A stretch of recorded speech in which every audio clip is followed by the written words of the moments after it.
오늘 본문을 중심으로 해서 모든 위로의 하나님이라는 제목으로 같이 말씀을 나누기를 원합니다. 3절 말씀해 보니까 찬송하리로다. 그는 우리 주 예수 그리스도의 하나님이시요 자비의 아버지시요 모든 위로의 하나님이시며 해서 하나님은 모든 위로의 하나님이시다.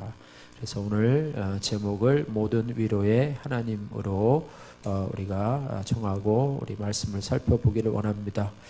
이 고린도 후서를 우리가 살펴보면서 이 고린도 후서는 고린도 회중과 심한 마찰을 겪고 또 깊은 염려에 쌓여있던 이 바울이 이제 회중이 자신을 향해서 마음을 돌이켰다는 반가운 소식을 듣고 마게도니아 지방에서 쓴 편지입니다. 그래서 편지의 서론에 보면 이러한 바울의 상황과 또 심경을 반영하고 있습니다. 그러나 고린도 교회 내부 상황은 단순하지 않습니다.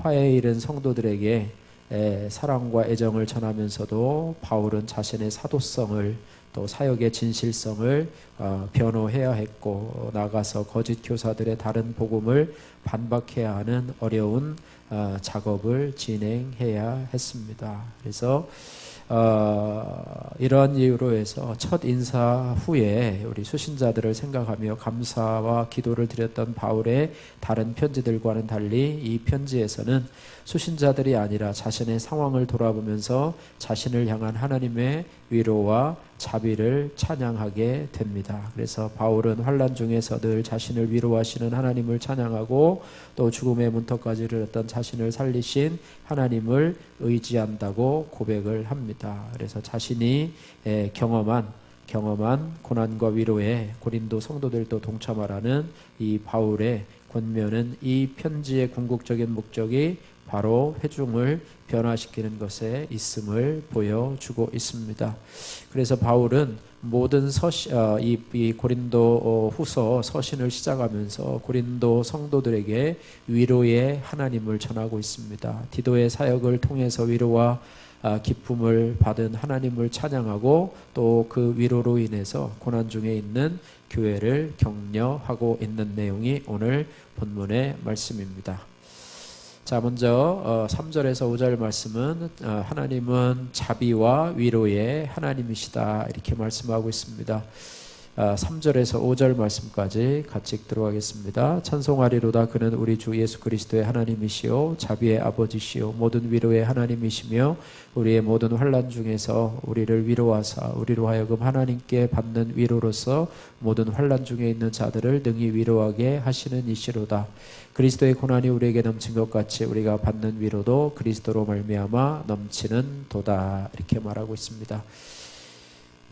하나님은 환난을 우리로 하여금 면하게 또 하시거나 아주 환난을 당하지 않도록 완전히 환난을 차단하게 하시는 분이거나 또 자신 자녀들의 고난을 외면하시는 분도 아니시고 도리어 환난 중에서 우리로 하여금 위로하셔서 환난 중에 있는 자들을 등이 위로하시는 위로의 하나님이다 이렇게 말하고 있습니다. 각자마다 환난이 다르고 고난이 다르지만은 이 환난이 교회에 닥칠 때에 이 환난이 교회를 무너뜨릴 수 없고 성도들에게 닥칠 때에 그리스도의 사랑 안에서 끊을 수도 없습니다. 또한 복음을 전파하다가 받는 환난을 당했을 때에 그 환난이 복음의 역사를 막을 수도 없습니다. 도리어 하나님은 환난을 통해서 십자가가 승리의 길임을 우리로 하여금 확신하게 합니다. 그러니까 환난을 당할 때마다 우리가 십자가를 붙들고 승리케 하시는 하나님을 바라보며 또 부활의 능력을 경험하는 계기가 되게 하신다고 하시는 것입니다. 그래서 주님 때문에 받는 그런 고난 또 주님 때문에 받는 환난 또 복음 때문에 받는 고난이나 환난이라면은 복음의 진보를 이루기 위해서 우리가 인내하고 견딜 가치가 있다라고 하는 것입니다. 그래서 그런 가운데서 우리가 있다면 낭망의 자리에서 일어나서 사명의 자리로 일어날 수 있도록 우리가 고난이나 환난이 우리를 낭망의 자리로 우리를 내던질 수 있지만 우리가 그 자리에서 십자가를 붙들고 일어날 때 다시 소망을 발견하게 된다고 하는데, 그 십자가는 우리에게 위로가 된다고 하는 것입니다. 그래서 1장 5절 말씀해 보니까 그리스도의 고난이 우리에게 넘친 것 같이 우리가 받는 위로도 그리스도로 말미암아 넘치는 도다, 이렇게 말씀하고 있습니다. 고난의 가장 극치에 있었던 분이 바로 예수 그리스도이십니다. 그래서 그리스도의 고난이 우리에게 넘친 것 같이, 아마 예수 그리스도의 고난과 같은 고난을 받는 사람은 이 땅에 아마 아무도 없을 것입니다. 아마 그리스도께서 받은 고난이 아마 가장 험난한 고난이었을 것입니다. 그래서 그런 고난이 우리에게 넘친 것 같이 우리가 받는 위로도 그리스도로 말미암아 넘치는 도다, 이렇게 말하고 있습니다. 고난에는 그리스도로 말미암아 넘치는 위로가 있다는 것을 우리가 기억하면서 고난 중에서도 우리가 인내하고, 고난 중에서도 우리가 기도하고, 또 고난 중에서도 십자가를 붙들며 다시 일어날 수 있는 것, 이것이 하나님의 방법이요 뜻이라고 하는 것입니다. 자, 그 다음에 5절에서 7절 말씀에 성도들에게 고난은 무엇인가? 성도들에게 고난은 위로의 셈이라고 말씀하고 있습니다. 5절에서 7절 말씀 같이 읽겠습니다. 그리스도의 고난이 우리에게 넘친 것 같이 우리가 받는 위로도 그리스도로 말미암아 넘치는도다. 우리가 환난당하는 것도 너희의 위로와 구원을 받게 하려는 것이요 우리가 위로를 받는 것도 너희가 위로를 받게 하려는 것이니 이 위로가 너희 속에 역사하여 우리가 받는 것 같은 고난을 너희도 견디게 하느니라. 너희를 위한 우리의 소망이 견고함은 너희가 고난에 참여하는 자가 된 것 같이 위로에도 그러할 줄을 아느니라. 아멘. 바울은 자신이 겪은 고난과 받은 위로가 모두 고린도 성도들을 위한 것이라고 그렇게 말씀을 하고 있습니다. 그래서 6절에 보면 우리가 환난당하는 것도 너희가 위로와 구원을 받게 하려는 것이라, 이렇게 말하고, 또 우리가 위로받는 것도 너희가 위로를 받게 하려는 것이라, 이렇게 말씀하고 있습니다. 하나님의 위로가 무엇인지를 아는 자가 하나님이 주시는 위로가 무엇인지를 아는 자가 환난 가운데 있는 지체를 위로할 수 있다고 하는 것입니다. 그래서 내 문제에 골몰하기보다는 고난에 맞서서 힘겨운 나날을 보내고 있는 이들을 돌아보면 좋겠습니다. 그래서 고난도 겪어본 사람이 알 수 있습니다. 그래서 그 고난을 겪어본 사람, 또 고난의 터널을 지나가서 하나님의 위로를 경험해 본 사람이 다른 사람을 더 깊이 이해하고, 또 그들의 고난에 더 많이 공감할 수 있고, 그들을 더 깊이 품을 수 있다고 하는 것입니다. 그래서 고난 중에서도 더 깊이 감사할 수 있는 것은 자신이 이미 그 고난의 터널을 통과했기 때문에 그 고난이 주는 위로의 능력으로 다른 사람을 위로할 수 있다고 하는 거예요. 이것이 바로 고난의 신비라고 하는 것입니다. 그래서 이 고난의 신비를 통하여 하나님의 위로를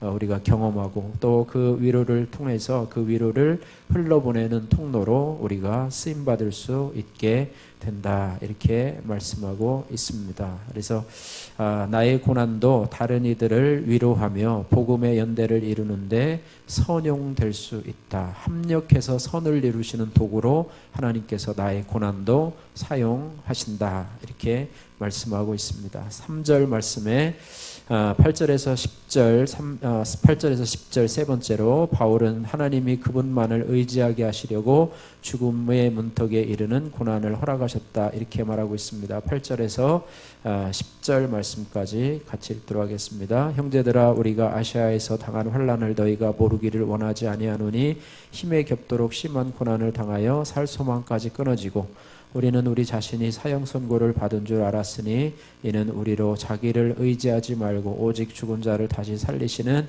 하나님만 의지하게 하심이라. 그가 이같이 큰 사망에서 우리를 건지셨고 또 건지실 것이며 이후에도 건지시기를 그에게 바라노라. 아멘. 죽음의 문턱에 이르는 고난을 허락하셨습니다. 그래서 살 소망까지 끊어지는 그런 상황에까지 이르게 되었다고 말하고 있습니다. 그런 것을 주시는 이유는 뭐냐면 그것을 주시는 이유는 뭐냐면 9절 말씀해 보니까 이는 우리로 자기를 의지하지 말고 오직 죽은 자를 다시 살리시는 하나님만 의지하게 하려 함이라. 자신에게 소망이 없음을 이제 발견하고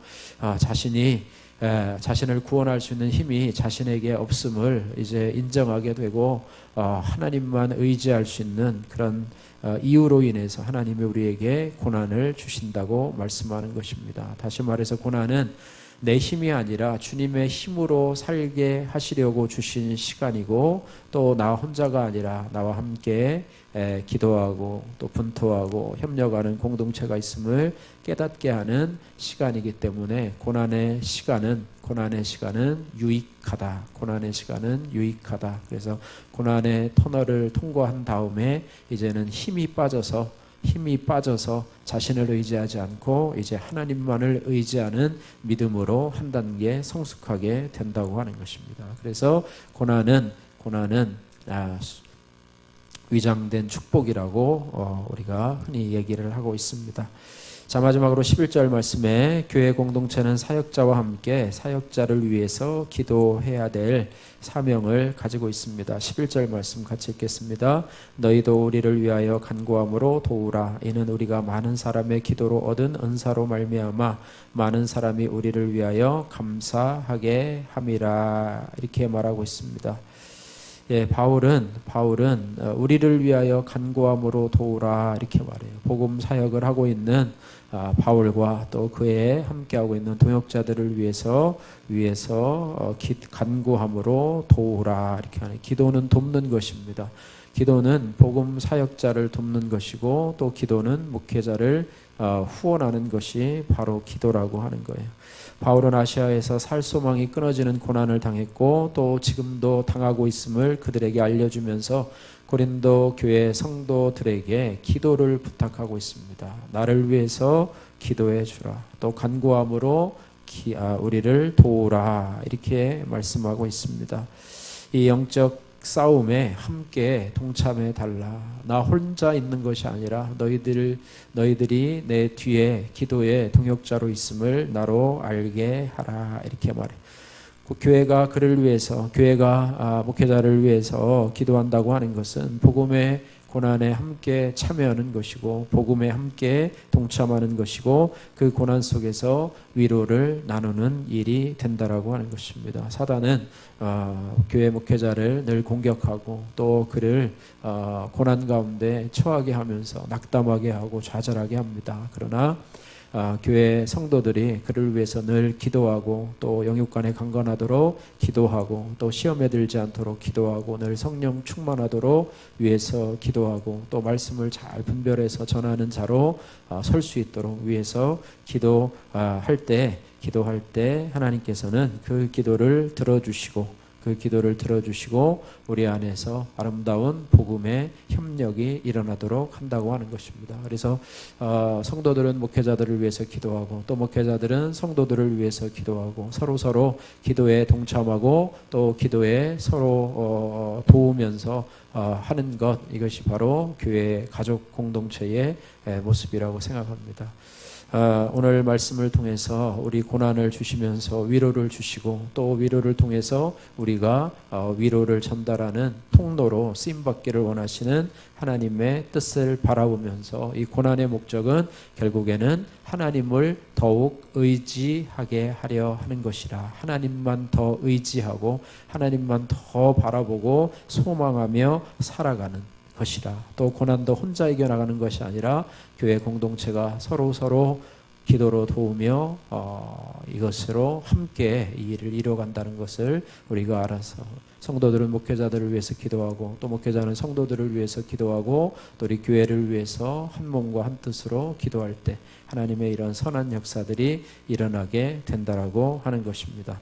우리가 고난 중에 있다면 이것은 하나님의 위로로 우리와 함께 하시려는 하나님의 뜻이기 때문에 여러분이 고난 중에서도 십자가를 붙드시고 또 그리스도의 위로가 풍성하게 하시고 또 그 위로를 통해서 승리를 쟁취하며 또 그 고난을 통해서 여러분이 함께 일어서고 또 부활의 소망을 발견하는 그런 시간이 되시기를 주님의 이름으로 축복합니다.